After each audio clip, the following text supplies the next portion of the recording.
안녕하세요. 주식 투자레터 이경락입니다. 금융시장 2거래일 연속 조정이 있었고요. 삼성전자가 갭을 메우고 떨어지는 그런 하루였습니다. 아무래도 삼성전자, SK하이닉스가 시장 하락의 주요한 원인이 되는 구간이었거든요. 삼성전자의 실적 발표 이후에 우려감. 그런데 반도체는 스마트폰 같은 경우에도 필수 소비재거든요. 10년 내 최저치의 판매량을 보여준 작년 4분기. 그러면 분명히 올해는 턴어라운드 할 가능성이 높기 때문에 주주분들은 너무 스트레스 받지 마시고요. 기다리시면 다시 대반등의 흐름이 발생할 가능성이 높다. 그리고 선물 시장에서도 흥미로운 모습들을 계속 보여주는데요. 장중에는 선물 쪽은 계속 팔다가 막판에 이제 외인들 사주거든요. 어제도 마찬가지였어요. 어제도 장중 내내 팔다가 마지막에 선물 매수해주는 이런 흐름들을 보여주고 있기 때문에 외국인들의 포지션이 즉 시장 하방이 크지는 않다 이렇게 보이고요. 단순하게 최근에 많이 올라오다 보니까 하락 실현에 대한 욕구가 좀 발생하는 정도. 그리고 지금 11선과 맞물려고 하고 있거든요. 2400 한 18포인트 정도 되는데요. 지금 2425포인트에 마무리됐으니까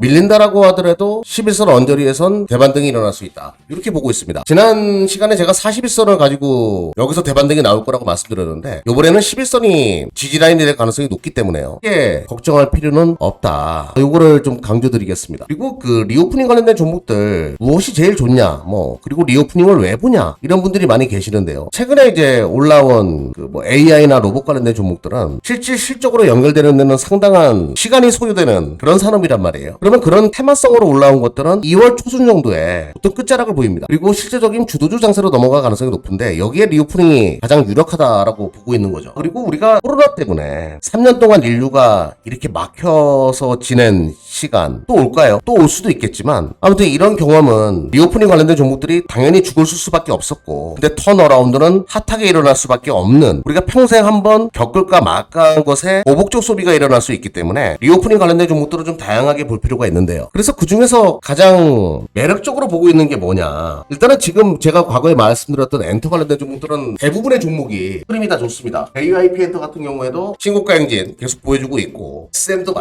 마찬가지고요. SM도 추세가 지금 신고가 행진 보여주고 있는 상황이 오늘 종가 기준으로 고가거든요. 그러면 이제 YG 엔터나 하이브 이런 것들도 당연히 추세가 살아날 수밖에 없는 거고 상대적으로 가장 저평가되어 있다. 가장 싸다라고 할 수 있는 YG 엔터테인먼트 이런 것들도 당연히 추세가 살아날 수밖에 없어요. 눈높이라는 것을 시장은 맞추려고 할 가능성이 높기 때문에 JIP의 시가총액이 오늘자로 2조 5천억이 넘어갔어요. 근데 YG가 1조 원이 아직 안 되니까 싸다라는 생각을 할 수밖에 없는 거죠. 아무튼 이렇게 눈높이를 맞춰가면서 움직일 가능성이 높겠고 아무튼 엔터주들은 성장주이기도 하고 콘서트가 주 수익원이기 때문에 리오프닝의 수혜주로 떠오를 수밖에 없겠죠. 또 일본 쪽이 또 매출이 많이 찍히는 기업들 같은 경우에는 일본이 이제 5월부터 코로나를 독감 수준으로 관리하겠다 이런 이야기들이 나오거든요. 우리나라 엔터 산업은 또 일본이 영업이익이 참 좋은 돈을 창출하기 참 좋은 그런 지역이다 보니까 그런 국가다 보니까 그쪽과 연결해가지고 또 함께 묶어서 볼 필요가 있겠고요. 또 하나는 이제 호텔 카지노 쪽인데요. 과거에도 이제 제가 말씀드렸는데 이 호텔 카지노 쪽은 사람의 이동과 연결되는 거예요. WHO에서 코로나 해제 아직 안 했는데 해제를 검토한다는 것 자체만으로도 올해 안에 끝날 가능성이 높다. 코로나 팬데믹 상황 엔데믹으로 넘어갈 수 있다. 이런 기대감이 있는 거고요. 또 하나는 이제 중국 같은 경우에도 오늘 한덕수 총리께서 이렇게 얘기하셨더라고요. 2월 28일까지 이제 중국인 단기비자 발급 제한을 뒀었는데 이거를 2월쯤에 해제할 수 있다. 지금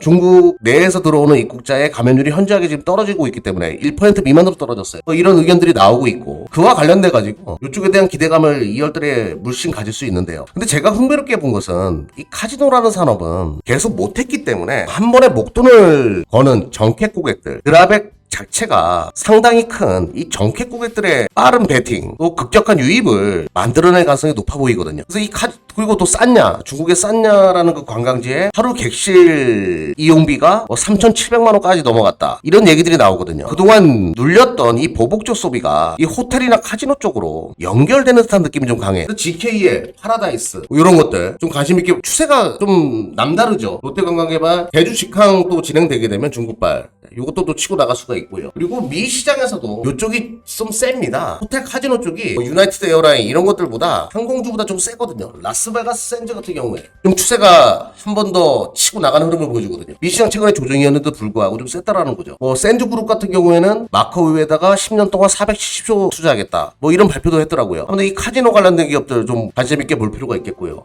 나는 좀 색다른 거 원한다 이런 분들 계시더라고요. 화장품, 호텔, 카지노, 항공 이런 것들은 남들이 다 다 알고 있으니까 나 좀 새로운 거 없냐 이런 분도 계셔가지고 과거에 이제 중국인들 또 한국에 많이 들어왔을 때 그리고 해외 관광객들이 한국에 많이 유입되었을 때 김이 그렇게 판매량이 좋았습니다. 잠시만요. 제가 그 김과 관련된 종목들 좀 관심 있게 볼 필요가 있는데요. 동원 F&B라고 있어요. 동원 F&B 최근에 많이 올라온 것 같은데 큰 그림으로 보게 되면 그냥 그랬죠. 근데 2013, 14년도 중국인 관광객들이 크게 증가했을 때 이 김 판매량에 대한 기대감을 한번 쳤던 종목이거든요. 동원 F&B 같은 종목들.